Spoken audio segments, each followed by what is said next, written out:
Hello everyone, welcome back to Tenshul Classes. Myself Manish Pratap, also known as Tenshul, और आज हम class 9th का दूसरा topic start करने जा रहे हैं सेल चैप्टर का। टॉपिक का नाम है स्ट्रक्चरल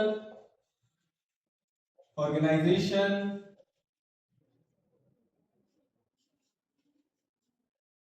ऑफ सेल, मतलब सेल किन किन चीजों से मिलके बनी है। स्ट्रक्चरल ऑर्गेनाइजेशन ऑफ सेल, देखो जितनी भी लिविंग सेल है वो सब की सब, चाहे वो प्लांट की हो या एनिमल सेल हो, प्लांट सेल हो या एनिमल सेल हो, वो उनमें तीन चीजें कॉमन होती हैं, साइटोप्लाज्म, न्यूक्लियस, प्लाज्मा मेम्ब्रेन। ठीक है, साइटोप्लाज्म, न्यूक्लियस या और प्लाज्मा मेम्ब्रेन। लेकिन कुछ ऐसे सेल ऑर्गेनल्स होते हैं जो छोटे छोटे कंपोनेंट सेल के अंदर होते हैं, वो थोड़े बहुत डिफरेंट कर जाते हैं कि प्लांट सेल में ये सब चीज है और एनिमल सेल में ये नहीं है। सब चीज डिस्कस करेंगे। देखो एक सेल है, सेल एनिमल सेल है एक। एनिमल सेल की जो आउटर कवरिंग होती है उसको हम प्लाज्मा मेम्ब्रेन बोलते हैं या फिर सेल मेम्ब्रेन बोलते हैं। इसमें एक सेंट्रल होता है, कंट्रोल सेंटर जो होता है उसको बोलते हैं न्यूक्लियस। इसके अंदर एक सेमी लिक्विड टाइप का जेल होता है, जेली होती है, जिसको हम बोलते हैं साइटोप्लाज्म। ये एक एनिमल सेल है। बट प्लांट सेल में क्या डिफरेंस आ जाता है, मान लो ये प्लांट सेल है, इसके ऊपर एक और कवरिंग होती है जिसको हम बोलते हैं सेल वॉल। ये एनिमल सेल में नहीं मिलती है, ये प्लांट सेल में होती है, ये बैक्टीरियल सेल में होती है या फिर फंगल सेल में होती है। ये वाली लेयर, अंदर वाली लेयर सेल मेम्ब्रेन या प्लाज्मा मेम्ब्रेन, इसके अंदर भी एक न्यूक्लियस होता है और इसके अंदर भी जो सेमी लिक्विड होता है उसी को हम साइटोप्लाज्म बोलते हैं यार। ठीक है, इसमें एक आउटर कवरिंग एक्स्ट्रा होती है जिसको सेल वॉल बोलते हैं। उसके बाद इसमें प्लाज्मा मेम्ब्रेन होती है, इसमें आउटर कवरिंग जो होती है वो प्लाज्मा मेम्ब्रेन है। सेंट्रल हेड जो होता है वो न्यूक्लियस और एक लिक्विड होता है जिसको साइटोप्लाज्म बोलते हैं। और ये लिक्विड ऐसा होता है कि इसमें और सेल ऑर्गेनल्स जो है वो डूबे रहते हैं। जैसे दूध में कॉर्नफ्लेक्स डाल देते हैं, वो डूबे रहते हैं ना, वैसे ही साइटोप्लाज्म में कुछ सेल ऑर्गेनल्स होते हैं, जैसे माइटोकॉन्ड्रिया हो गया, गोल्जी बॉडीज हो गई, वैक्यूल्स हो गए, ये सब उसमें एम्बेडेड रहते हैं। Got it. अब हम सबसे पहले पढ़ेंगे सेल मेम्ब्रेन के बारे में। सेल मेम्ब्रेन है क्या? सेल मेम्ब्रेन एनिमल सेल की आउटर कवरिंग होती है। सेल मेम्ब्रेन एनिमल सेल की आउटर कवरिंग होती है। एक लिविंग है, लिविंग सेल है, बनी हुई होती है प्रोटीन और लिपिड से। ठीक है, सेल मेम्ब्रेन आउटर कवरिंग होती है, outer covering of animal cell. किस चीज से बनी होती है? Protein, lipid. ठीक है, फंक्शन क्या है इसका? सेल के कंटेंट को अलग करना किसी दूसरे से, बाहर की चीजों से, बाहर के एटमॉस्फेयर से या एनवायरनमेंट से, एटमॉस्फेयर तो नहीं, बाहर के एनवायरनमेंट से, जो भी सेल के एक सेल से दूसरे सेल को के कंटेंट को अलग करना। मान लो एक सेल मेम्ब्रेन है, जिससे कि इसके कंटेंट एक दूसरे में मिक्स ना हो, उसको अलग करने में हेल्प करता है। दूसरा हेल्प क्या करता है? स्ट्रक्चर प्रोवाइड करता है उसको, सेल को स्ट्रक्चर प्रोवाइड करता है, मैकेनिकल इंजरी से बचाता है, फ्लेक्सिबल होता है, लिविंग होता है। कैसी होती है? फ्लेक्सिबल है, लिविंग है। आउटर कवरिंग जो है एनिमल सेल की फ्लेक्सिबल और लिविंग होती है, प्रोटीन और लिपिड से बनी हुई होती है। फंक्शन क्या होता है? स्ट्रक्चर प्रोवाइड कराना और सेल के कंटेंट्स को डिफरेंशिएट करना, उन्हें अलग करना बाकी एनवायरनमेंट से। इस सेल मेम्ब्रेन के अंदर एक स्पेशल प्रॉपर्टी होती है जिसको हम बोलते हैं सेलेक्टिवली परमिएबल मेम्ब्रेन। इसलिए इसको बोलते हैं, इसका रीजन है ये कि सेल मेम्ब्रेन जो है कुछ ही चीजों को, कुछ ही सब्सटेंस को अपने अंदर से अलाउ करती है आर पार जाने के लिए। कुछ ही मटेरियल्स को या कुछ ही सब्सटेंसेस को अलाउ करती है कि वो या तो सेल के अंदर जाए या सेल के बाहर जाए।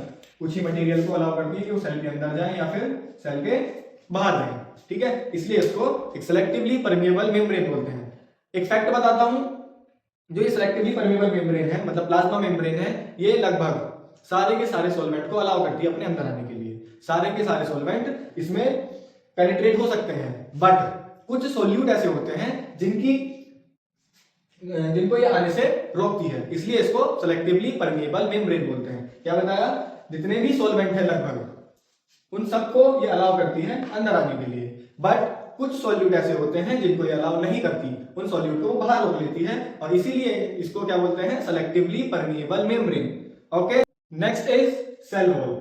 सेल वॉल प्रेजेंट होती है सिर्फ और सिर्फ प्लांट में, बैक्टीरिया में और किसी फंजाई में। एनिमल में ये सेल वॉल प्रेजेंट नहीं होती। सेल वॉल किसमें प्रेजेंट होती है, प्लांट्स, बैक्टीरिया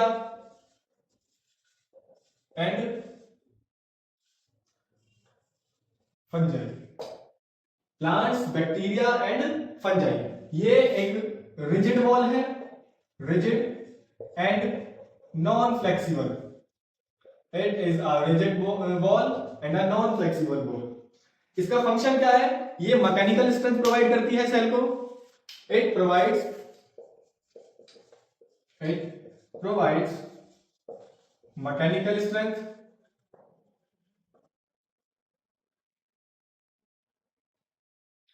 सेल मेम्ब्रेन को प्रोटेक्ट करती है। It protects cell membrane. Cell को सूखने से बचाती है, ड्राई होने से बचाती है। ठीक है, प्लांट सेल वॉल प्लांट्स में, बैक्टीरिया में और फंजाई में प्रेजेंट होती है। रिजिड होती है, नॉन फ्लेक्सिबल होती है, मैकेनिकल स्ट्रेंथ प्रोवाइड करती है सेल को और सेल मेम्ब्रेन को प्रोटेक्ट करती है। It determines the shape of the cell. ये सेल की शेप को डिटरमाइन करती है। It determines the shape of cell. Cell की शेप को डिटरमाइन करती है। Next, it prevents from pathogen से सेल को प्रोटेक्ट करती है ताकि कोई भी पैथोजन, कोई भी बैक्टीरिया, फॉरेन बैक्टीरिया सेल के अंदर ना आ जाए और सेल को खराब ना कर दे। ठीक है, नेक्स्ट, प्रोटेक्शन देती है पैथोजन से, सेल की शेप को डिटरमाइन करती है, सेल मेम्ब्रेन को प्रोटेक्ट करती है, मैकेनिकल स्ट्रेंथ प्रोवाइड करती है, रिजिड होती है, नॉन फ्लेक्सिबल होती है। और किस किस में प्रेजेंट होती है, सिर्फ प्लांट्स, बैक्टीरिया और fungi, not in animal. Got it. Next topic पढ़ेंगे, how do substance move across the cell membrane. Cell membrane के अक्रॉस कोई भी सब्सटेंस कैसे मूव करता है। इसमें दो टर्म आती हैं। सबसे पहली आती है डिफ्यूजन।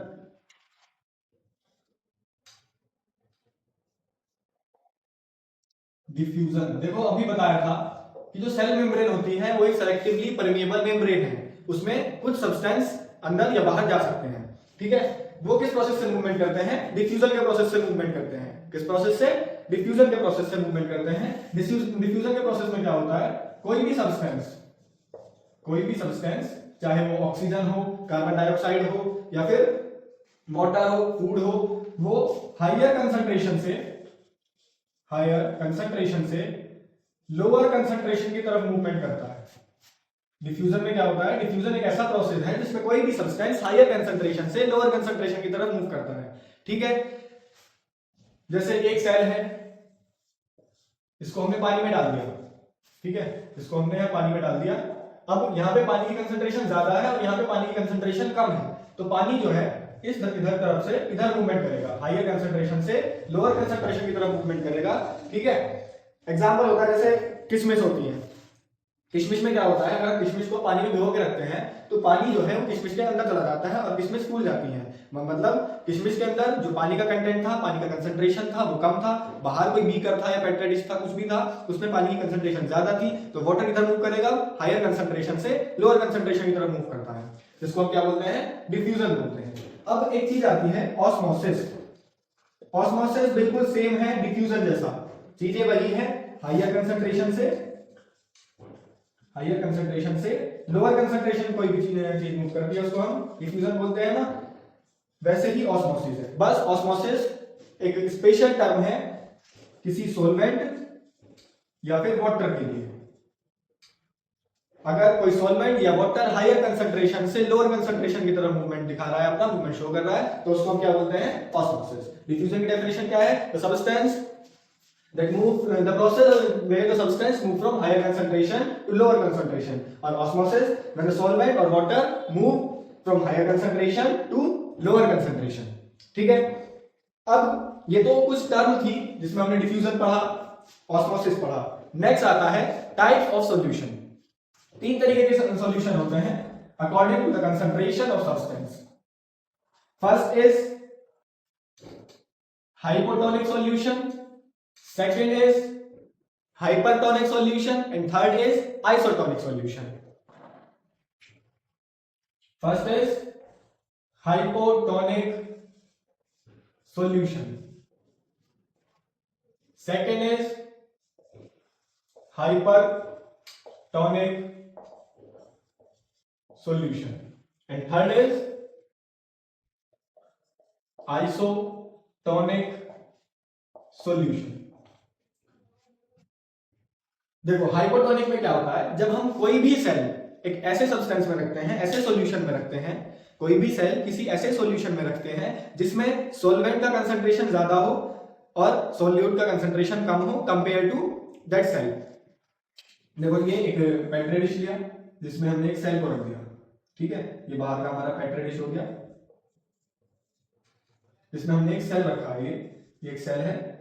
अब इसमें जो सॉल्यूशन है उस सॉल्यूशन में सॉल्वेंट की कंसंट्रेशन ज्यादा है और सॉल्यूट की कंसंट्रेशन कम है कंपेयर टू दिस सेल.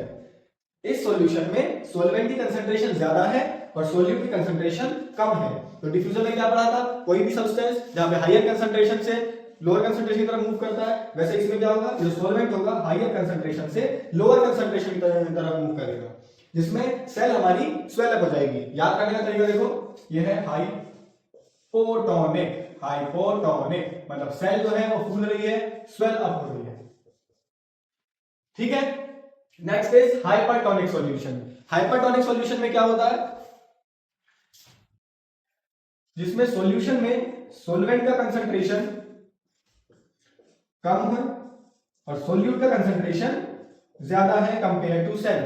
तो सेल में सॉल्वेंट ज्यादा है और बाहर जो सॉल्यूशन है उसमें सॉल्वेंट कम है, तो वही डिफ्यूजन सॉल्वेंट जो है हायर कंसंट्रेशन से लोअर कंसंट्रेशन की तरफ मूव करेगा, जिसमें सेल श्रिंक हो जाएगा, सिकुड़ जाएगा, कुछ ऐसा हो जाएगा.